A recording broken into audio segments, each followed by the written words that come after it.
Halo, perkenalkan nama saya Risna Wahyu Haidar dengan NIM L1A023022.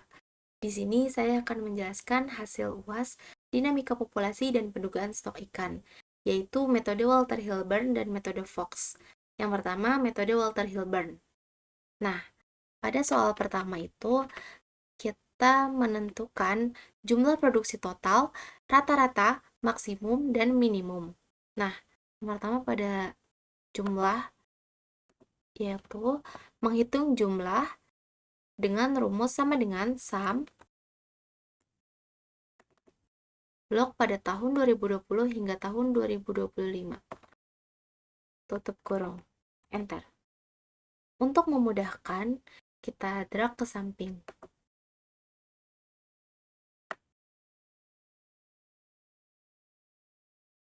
Sampai pada bagian harga.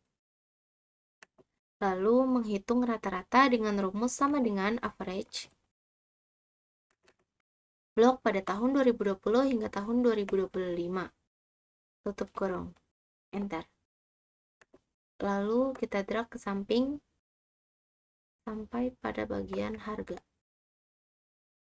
Selanjutnya, menghitung nilai maksimum dengan rumus sama dengan max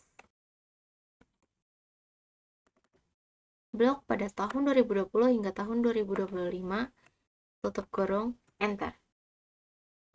Lalu drag ke samping.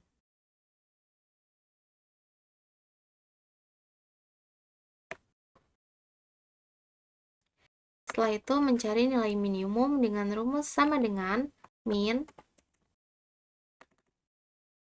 blok pada tahun 2020 hingga tahun 2025. Tutup kurung, enter. Lalu kita drag ke samping. Nah, jika sudah, kita menghitung pada bagian harga, yaitu kita menjumlahkan alat tangkap rawai, jilnet, dan alat tangkap pancing. Itu dengan rumus sama dengan biaya pada alat tangkap rawai ditambah biaya pada alat tangkap jilnet ditambah biaya pada alat tangkap pancing. Jika sudah, enter. Lalu kita drag ke bawah. Nah, jika sudah muncul, kita lanjut ke soal nomor 2, yaitu menentukan nilai standarisasi alat tangkap dan upaya standarnya setiap tahun. Yang pertama, kita menghitung nilai standarisasi alat tangkap.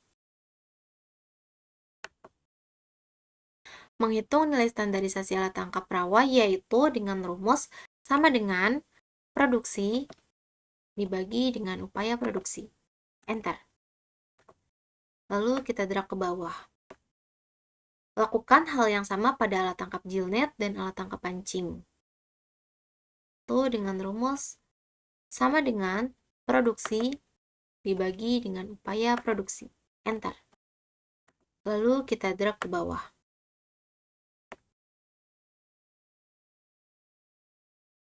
Dan yang terakhir pada alat tangkap pancing yaitu dengan rumus sama dengan produksi dibagi upaya produksi. Enter. Setelah itu kita drag ke bawah. Nah, setelah itu kita tentukan nilai standarisasi dari ketiga alat tangkap yang tertinggi. Nah, pada alat tangkap rawai itu memiliki jumlah 3,635 dan pada alat tangkap jilnet itu memiliki jumlah 8,155 dan pada alat tangkap pancing yaitu memiliki jumlah 15,068 yang dimana pada alat tangkap pancing ini memiliki nilai yang tertinggi. Untuk memudahkan, kita blok warna merah. Jika sudah, kita mencari upaya standarisasi pada alat tangkap rawai, jilnet, dan pancing. Nah, menghitung upaya standarisasi rawai itu dengan rumus sama dengan produksi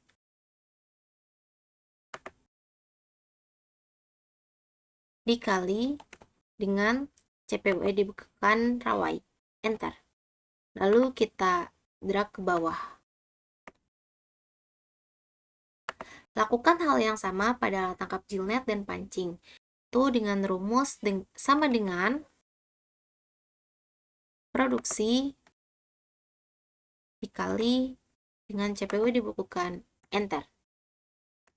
Lalu kita drag ke bawah. Dan pada alat tangkap pancing yaitu dengan rumus sama dengan produksi kali dengan CPU dibukukan. Enter. Lalu kita drag ke bawah.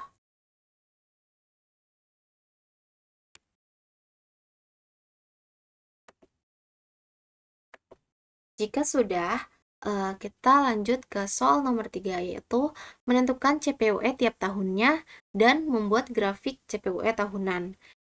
Untuk nilai CPUE itu sudah didapat pada nilai standarisasi yang sudah dihitung tadi. Selanjutnya kita membuat grafik CPUE tahunan, yaitu yang pertama kita klik insert, lalu chart pada pilih scatter,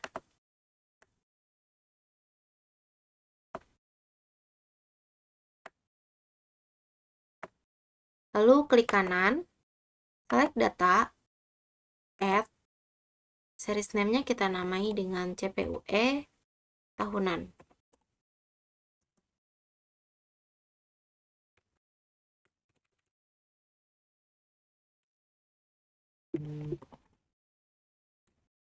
Pada X value kita isi dengan tahun 2020 hingga tahun 2025.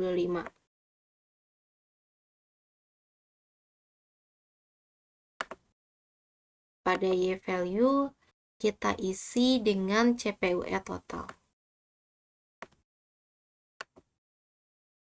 Lalu klik OK. Lalu OK. Nah, jika sudah muncul seperti ini, kita klik tanda plus. Lalu kita access title di checklist, data label di checklist.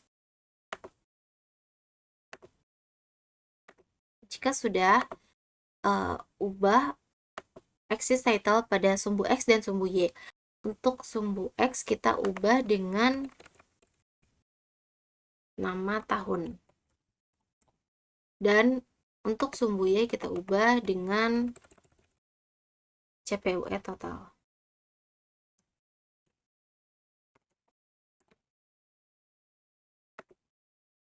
Nah, jika sudah, kita lanjut ke soal nomor 4 dan soal nomor 5. Metode Walter Hilburn. Kita menentukan nilai MSY, TAC, dan JTB. Sebelum itu, kita tentukan nilai X1, X2, dan Y. Yang dimana X1 itu didapat dari nilai standarisasi yang tertinggi. Kita masukkan ke X1. Dan untuk X2 didapat dari upaya total.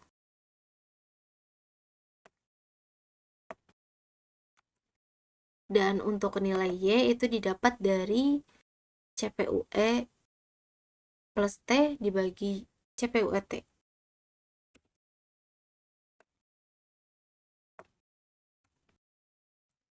Jika sudah, lalu kita bisa membuat regresi dengan cara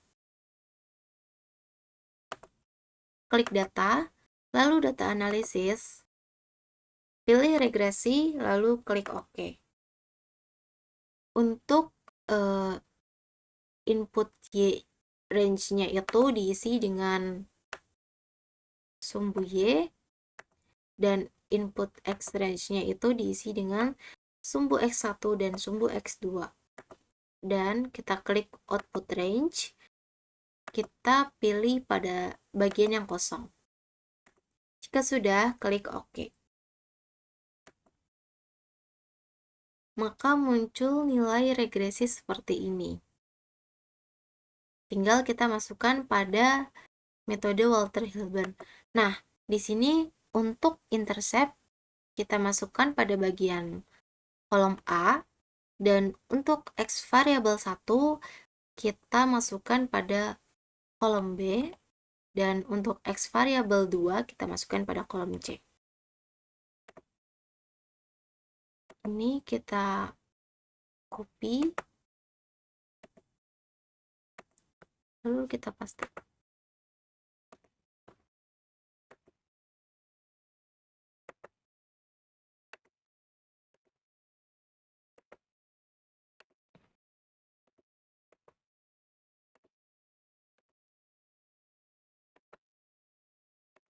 Setelah itu kita mencari nilai R yang didapat dari nilai A. Kita copy. Dan dinegatifkan. Setelah itu kita mencari nilai Q dengan yang didapat dari nilai B.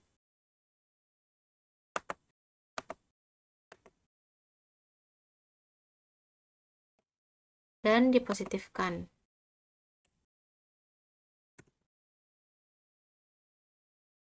Setelah itu untuk nilai K didapat dengan rumus sama dengan nilai A dibagi buka kurung nilai C dikali dengan nilai B, tutup kurung, enter. Selanjutnya kita mencari nilai MSY dengan rumus sama dengan buka kurung nilai R dikali dengan nilai K. Terus tutup kurung dibagi total pada bagian ANOVA. Enter. Selanjutnya mencari nilai FMSY yaitu dengan rumus sama dengan buka kurung nilai R tutup kurung dibagi buka kurung 2 dikali nilai Q. Tutup kurung. Enter. Setelah itu kita mencari nilai JTB yang didapat dengan rumus sama dengan 80 per 100 dikali MSY. Enter. Setelah itu kita mencari nilai tingkat pemanfaatan dengan rumus sama dengan buka kurung nilai produksi total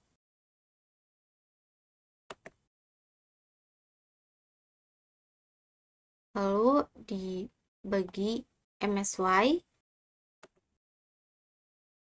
tutup kurung kali 100. Dan pada bagian MSY dikunci dengan $, lalu enter. Lalu kita drag sampai 6 tahun. Berarti sampai 2025. Nah, untuk metode Walter Hilburn sudah selesai. Selanjutnya kita beralih ke metode Fox. Nah, selanjutnya kita mencari metode Fox. Kita menggunakan data yang sebelumnya seperti metode Walter Hilburn. Kita hanya mencari intercept, slope, MSY, FMSY, TAC, dan tingkat pemanfaatannya. Sebelum menentukan yang sudah disebutkan tadi, kita membuat regresi, yaitu klik data, lalu data analisis, pilih regresi, oke. Lalu untuk Y range-nya itu diisi dengan learn, dan untuk X range-nya itu diisi dengan upaya total. Lalu output range-nya kita klik pada bagian kolom yang kosong. Lalu kita klik OK. Jika sudah muncul seperti ini. Nah, di sini ada intercept dan X variable 1. Untuk intercept kita masukkan pada kolom intercept. Dan untuk pada X variable 1 kita masukkan pada kolom slope. Ini kita copy, kita paste. Dan untuk X variabel 1 kita copy dan kita paste. Selanjutnya kita mencari nilai MSY yaitu dengan rumus sama dengan negatif buka kurung 1 dibagi slope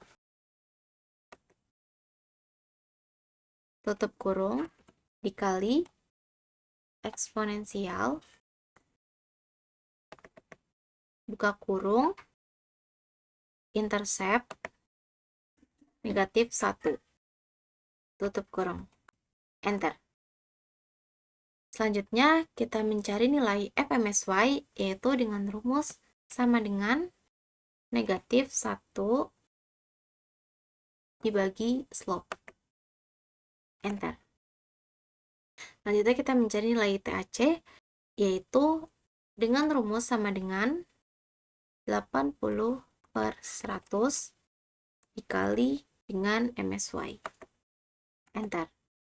Selanjutnya kita mencari nilai tingkat pemanfaatan yaitu dengan rumus sama dengan produksi total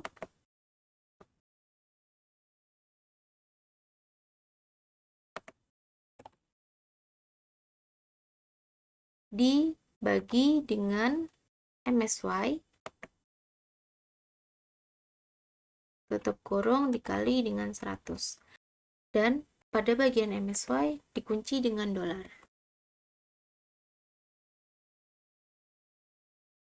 Enter. Lalu kita drag sesuai tahun. Nah, jika sudah seperti ini, untuk metode Fox sudah selesai. Selanjutnya kita akan menjawab soal nomor 6 sampai nomor 10. Nah, kita menggunakan data yang tadi. Pada soal nomor 6 itu yang ditanya metode mana yang paling relevan untuk data ikan cakalang tersebut. Jelaskan alasannya. Nah, jawabannya itu metode Fox yang paling relevan untuk data ikan cakalang.